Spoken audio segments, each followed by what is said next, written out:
Good morning, church. It's good to be with you today. Today we read the very dramatic and extended curse and promise of punishment that Jeremiah levels and sends to Babylon, with one of those being deported there. And to me, one of the most astonishing parts of this prophecy comes from chapter 51, verse 25. Says, "Look, I am against you, devastating mountain. This is the Lord's declaration. You devastate the whole earth. I will stretch out my hand against you, roll you down from the cliffs, and turn you into a charred mountain. No one will be able to retrieve a cornerstone or a foundation stone from you, because you will become desolate forever. This is the Lord's declaration." And that is true. That has been fulfilled, is being fulfilled in our lifetime 2,500 years later. You can look it up, where the traditional Babylon was supposed to be is ruins, is totally desolate. Sure, there's a 500,000 population right next to it, butting up to it even. But the community itself has this prophecy fulfilled.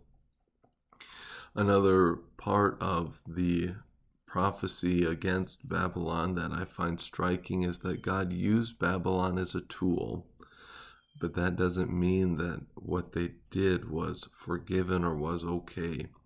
He used them as a tool of punishment against Jerusalem, and yet they still had to be punished for worshiping false gods, for the atrocities that they committed.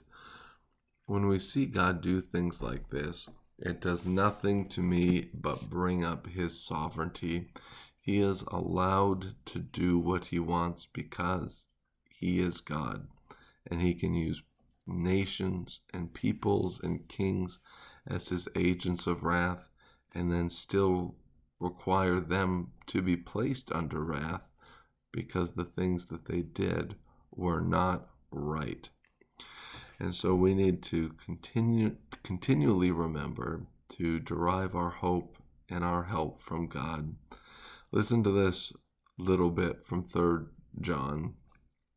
"Dear friends, you are acting faithfully in whatever you do for the brothers and sisters, especially when they are strangers. They have testified to your love before the church. You will do well to send them on their journey in a manner worthy of God, since they set out for the sake of the name, accepting nothing from pagans.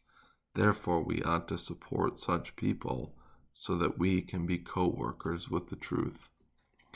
To support people on their way, accepting nothing from the pagans. They were going to rely totally on God, just like when Ezra came back and he bragged on God when he comes back from the exile. He wouldn't receive an army from the king because he knew that God would support them, and he needed to show that proof. This is a great reminder that we should be supporting missionaries, and we do. In our church, we send out money to the cooperative program, which supports international and local missionaries. We do the Lottie Moon offering for international missions, Annie Armstrong for local missions, even the Baker Mission for work right here in the Dakotas.